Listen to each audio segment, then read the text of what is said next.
Hello friends. तो आज हम इस वीडियो में देखने वाले हैं एक्सरसाइज 2.2 का इंट्रोडक्शन, जिसमें हम बात करने वाले हैं रिलेशन की।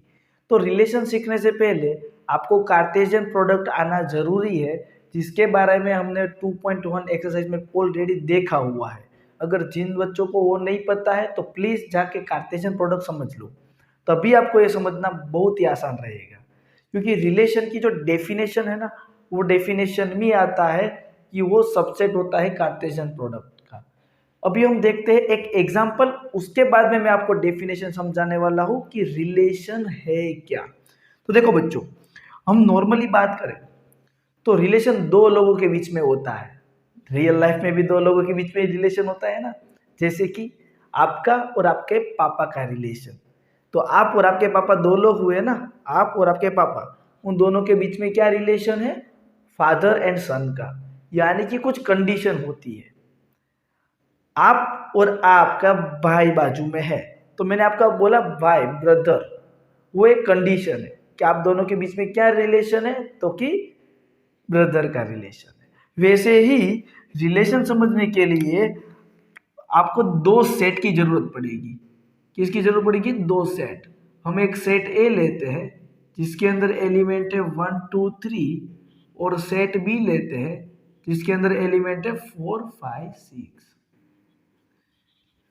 यानी कि रिलेशन दो लोगों के बीच में होगा। दो लोग यानी कि दो सेट के बीच में रिलेशन डिफाइन करा होगा। और वो रिलेशन किस तरह से होगा? तो कि जैसे ही हमने कार्टेशियन प्रोडक्ट सीखा था कि ए क्रॉस बी क्या होता है, तो अगर हम एरो डायग्राम ड्रॉ करें तो इधर मैंने सेट ए ड्रॉ किया और इधर सेट बी। सेट ए के अंदर एलिमेंट है 1 2 3, सेट बी में है 4 5 एंड 6, है ना। इतना तो आप सभी को पता है।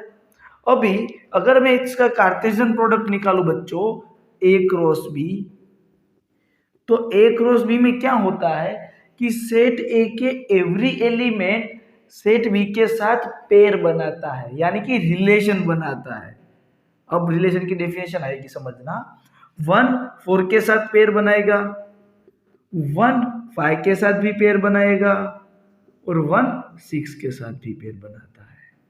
यानी कि इधर जितने भी एलिमेंट है वो सामने वाले सेट के हर एक एलिमेंट के साथ पेयर बनाने वाला है। यानी कि 2,4 2,5 और 2,6, है ना। वैसे ही 3,4 3,5 एंड 3,6। तो यहाँ पे कार्टेशियन प्रोडक्ट आप सभी को समझ में है ना किस तरह से करना है। एक भी ऑर्डर पेयर बाकी रहनी चाहिए नहीं। तो बच्चों रिलेशन इसमें कुछ नहीं है। रिलेशन क्या होगा, तो कि इस ऑर्डर पेयर को उठा लो तो 1 का रिलेशन 4 के साथ है, 1 का रिलेशन 5 के साथ है, 1 का रिलेशन 6 के साथ है, 2 का रिलेशन 4 के साथ है। वैसे रिलेशन होते हैं। और हाँ, रिलेशन में अभी अभी मैंने बोला कि एक कंडीशन होगी। क्या होगी बच्चों? एक कंडीशन। और रिलेशन जो है वो एक सेट है। मतलब कि अब मैं रिलेशन की डेफिनेशन रीड करता हूं। A relation R from non empty set A to non empty set B. यानी कि इसको अगर मैं नोटेशन में लिखूं तो रिलेशन आर जो है वो नॉन एम्प्टी सेट ए से नॉन एम्प्टी सेट बी पे डिफाइन है। मैंने बोला है नॉन एम्प्टी, यानी कि वो दोनों सेट में कुछ ना कुछ तो एलिमेंट होने ही चाहिए। अब क्या है रिलेशन? तो कि रिलेशन क्या है? Is a subset of cartesian product A cross B. यानी कि रिलेशन ए टू बी है, रिलेशन ए टू बी है, तो रिलेशन एक सेट होगा और ए क्रॉस बी का सबसेट होगा। यानी कि वो रिलेशन क्या होगा? आप अगर कार्टेशियन प्रोडक्ट करते हो ना ए क्रॉस बी, उसका सबसेट होगा। अब आप सभी को पता है कि ए क्रॉस बी जो है, ए क्रॉस बी, उसमें ऑर्डर पेयर मिलता है आपको। देखो, ऑर्डर पेयर मिला आपको। वो ऑर्डर पेयर क्या होता है बच्चों?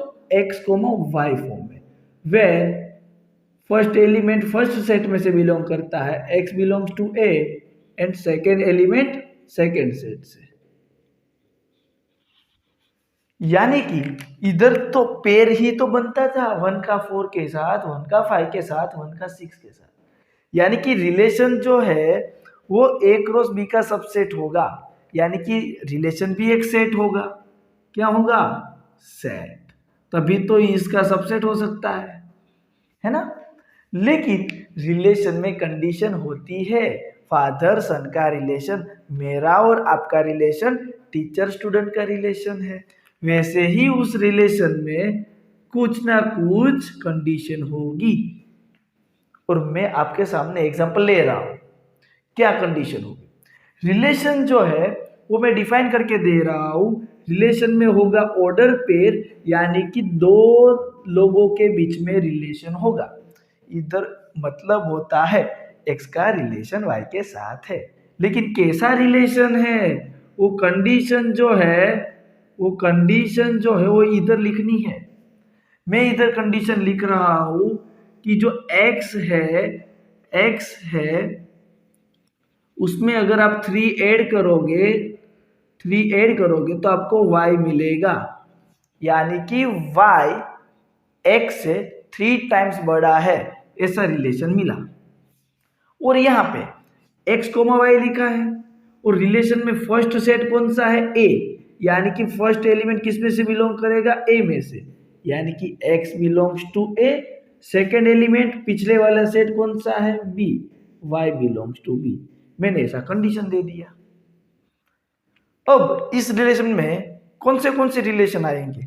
तो देखो, relation r from a to b है ना, तो इसको अगर मैंने लिखा हुआ है सेट बिल्डर फॉर्म है। ये कौन सा फॉर्म है बच्चों? सेट बिल्डर फॉर्म है। अब मैं लिख रहा हूं इसको एरो फॉर्म में। एरो फॉर्म मतलब एरो डायग्राम। सेट ए को एक ही जगह पे लिखो फर्स्ट, उसके बाद में बी है तो बाद में बी ड्रॉ कर लो। मैं आपको रिलेशन दिखा रहा हूं, कहां से? ए से बी तक का हम कर रहे हैं रिलेशन, तो ऐसे आर ड्रॉ कर लो। सेट ए में एलिमेंट है 1 2 3। सर कहां से लिए? इधर ही तो है। सेट बी के अंदर एलिमेंट है 4 5 6। अभी आपको यहाँ पे कार्टेशियन प्रोडक्ट नहीं करना है, आपको एक कंडीशन सेटिस्फाई हो जाए उतने ही ऑर्डर पेयर कंसीडर करनी है, बाकी सारे कंसीडर करने नहीं है। यानी कि फर्स्ट जो है वो x है, वो कहां से बिलोंग करता है? फर्स्ट सेट में से। तो अगर x की वैल्यू में 1 लेता हूं तो इधर 1 रखूंगा तो y की वैल्यू क्या मिलेगी? अगर x इक्वल टू मैंने 1 रखा तो y कितना होगा? 1 प्लस 3 यानी कि 4। तो 1 का रिलेशन आएगा 4 के साथ। 1 का रिलेशन 5 के साथ पॉसिबल है। x इक्वल टू 1 रखोगे और y इक्वल टू 5 रखोगे तो 1 प्लस 3 4 होता है, वो इधर 5 बीच में इक्वल टू नहीं होगा, यानी कि 1 का रिलेशन 5 के साथ होगा नहीं। जबकि कार्टेशियन प्रोडक्ट में तो सभी के साथ वो पेयर बनाता है, लेकिन यहाँ पे ये रिलेशन की कंडीशन जो है उसके साथ ही पेयर बनाएगा। अब 2 की बारी, जब मैं 2 रखूंगा तो 2 प्लस 3 x इक्वल टू 2 रखूंगा तो y इक्वल टू 2 प्लस 3 5 मिलेगा, यानी कि 2 का रिलेशन 5 के साथ होगा। अब 3 रखेंगे आप तो 3 प्लस 3 6, तो सिर्फ इतने ही पेयर मिलने वाले हैं। तो ए रिलेशन के अंदर मैं R1 रिलेशन कह देता हूं, क्योंकि इसी क्वेश्चन में 2-3 और रिलेशन लेने वाला हूं। तो R1 रिलेशन 1 का रिलेशन 4 के साथ निकला, 2 का रिलेशन 5 के साथ आया और 3 का रिलेशन 6 के साथ आया। अभी आपको डेफिनेशन सही से समझ में आएगी। क्या थी? और relation R from non empty set A to non empty set B। Relation R from, ये दो डॉट को रीड करते हैं from, set A to set B। क्या रीड करते हैं इसको? क्योंकि relation from set A to set B, इस एरो को 2 रीड करते हैं, यानी कि वो रिलेशन जो है is a subset of cartesian product A cross B। ये A से B तक का रिलेशन है ना, तो सबसेट होगा A क्रॉस B का, यानी कि ये रिलेशन जो है वो ए क्रॉस बी का सबसेट होगा। चेक कर लो, ए क्रॉस बी में कितनी ऑर्डर पेयर आती है? 1 2 3, 1 2 3, 1 2 3। तो क्या ये 3 पेयर उसके अंदर नहीं आएगी? चेक कर लो, 1,4 है, बाद में 2,5 है एंड 3,6 है। यानी कि 3 एलिमेंट्स ए क्रॉस बी में तो है, तो उसका सबसेट होगा। और आप सभी को पता है कि मैं इसमें कंडीशन वाले एरो लूंगा, कंडीशन वाले एरो कंसीडर करूंगा, तो पेयर बनेगा ही बनेगा, है ना। दूसरा रिलेशन देखते हैं, दूसरा रिलेशन देखते हैं, देख लो। अब मैं आपको R2 रिलेशन देता हूं, रिलेशन R2। तो उसमें भी आपको पता है रिलेशन दो लोग के बीच में होगा, है ना। और R2 रिलेशन जो है बच्चों, वो भी सेट ए से सेट बी पे ही डिफाइन है। यानी कि फर्स्ट एलिमेंट x सेट ए में से बिलोंग करेगा और सेकंड एलिमेंट y में से बिलोंग करेगा। और कंडीशन मैंने दिया हुआ है कि y is equal to x plus 1। क्या दिया मैंने? y is equal to x plus 1। तो सिर्फ उतने ही ऑर्डर पे आएंगे जितने की ये कंडीशन सेटिस्फाई करेगी। यानी कि मैं एरो डायग्राम ड्रॉ कर लूं, एरो डायग्राम इधर मैंने देखो आपको सेट बिल्डर फॉर्म भी दिखाया, उसका एरो डायग्राम फॉर्म भी दिखाया और ये रोस्टर फॉर्म भी दिखा दिया रिलेशन का। अब इधर भी देख लेते हैं, पहले सेट ए है तो सेट ए ड्रॉ करेंगे, उसके बाद सेट बी ड्रॉ करेंगे। अब ए सेट में है 1 2 3, बी सेट में है 4 5 6। अब उतने ही ऑर्डर पेयर आएगी जितने की ये कंडीशन सेटिस्फाई करेगी।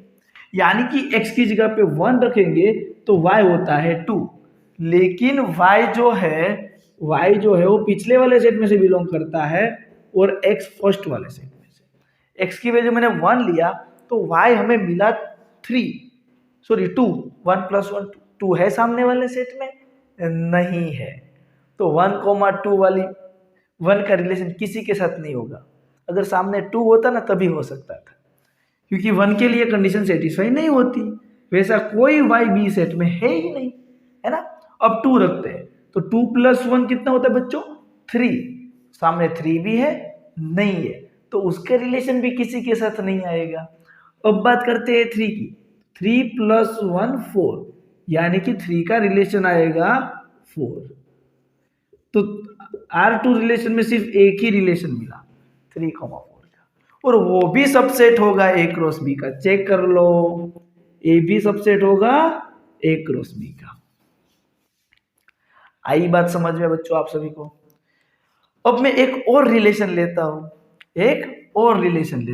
R3 रिलेशन, वो भी सेट ए से सेट बी पे डिफाइन है।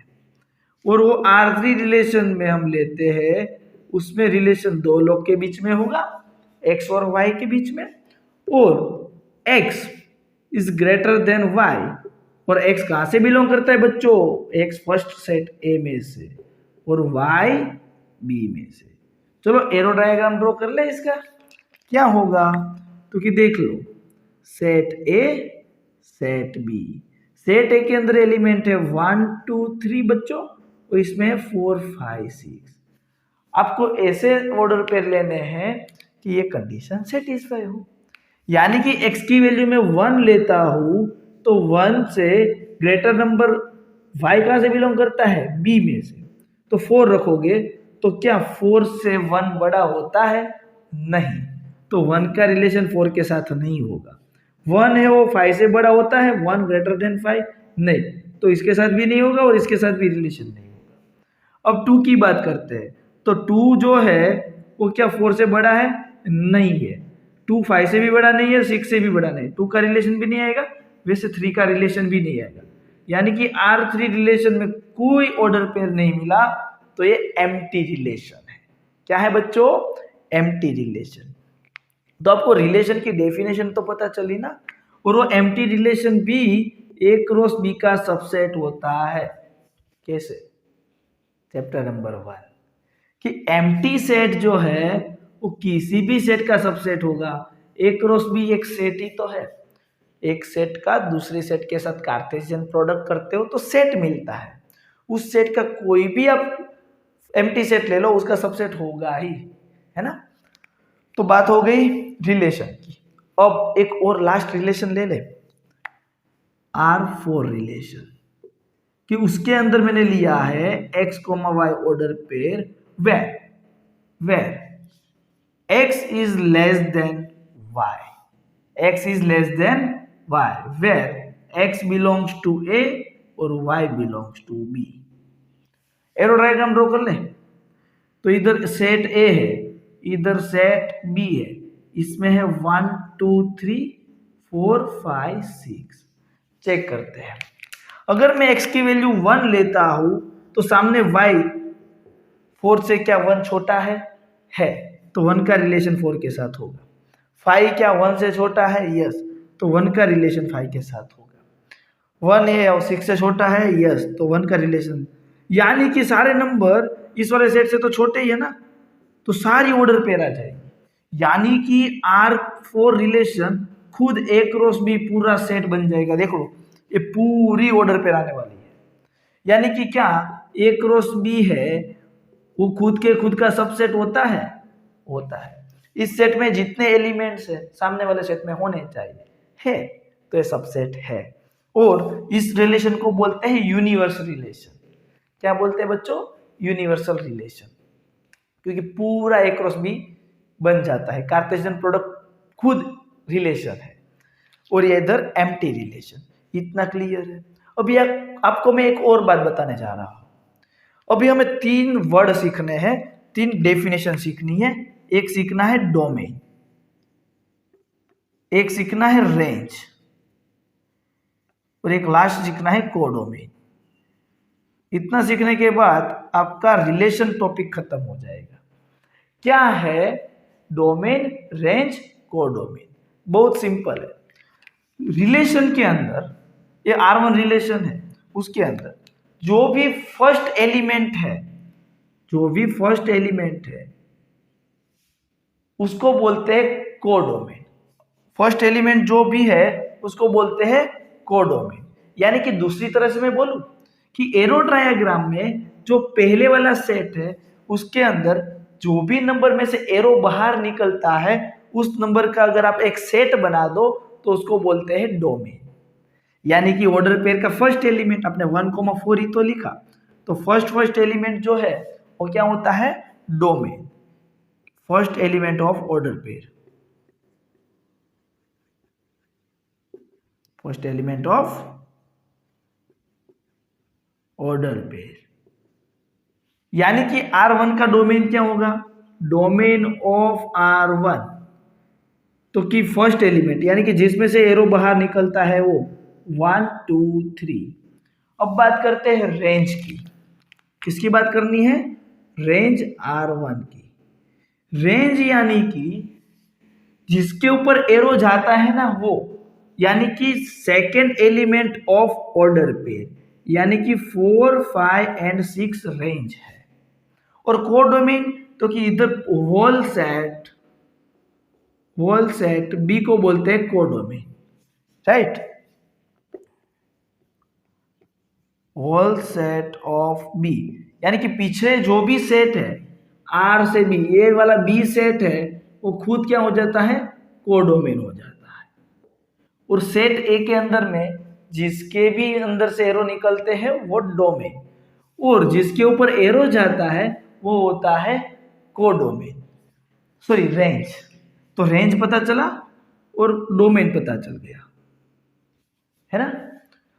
अब बात करते हैं इसी में कोडोमेन की। तो कोडोमेन तो सेट बी खुद है, तो इस सेट के लिए कोडोमेन एंड रेंज दोनों इक्वल होंगे क्योंकि सारे नंबर्स के ऊपर एरो आ रहे हैं। अब बात करते हैं R2 में।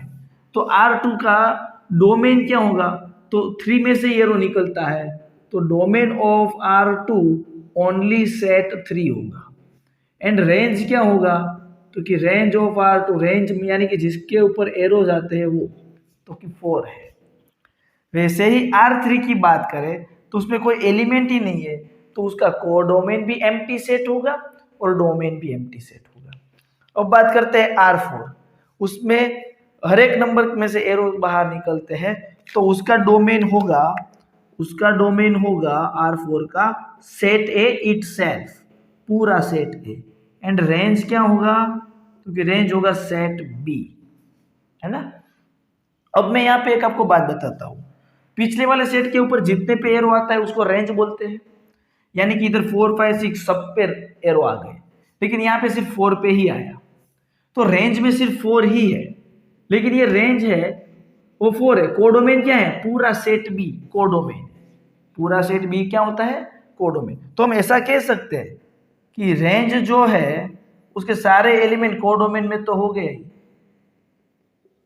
क्योंकि वो होल सेट के ऊपर ही एरो जाने वाले हैं। तो हम क्या कह सकते हैं कि range is a subset of codomain, and range क्या है, second element of order pair, second element of order pair, यानी कि जिसके ऊपर एरो जाता है वो पीछे लिखते हैं ना, यस।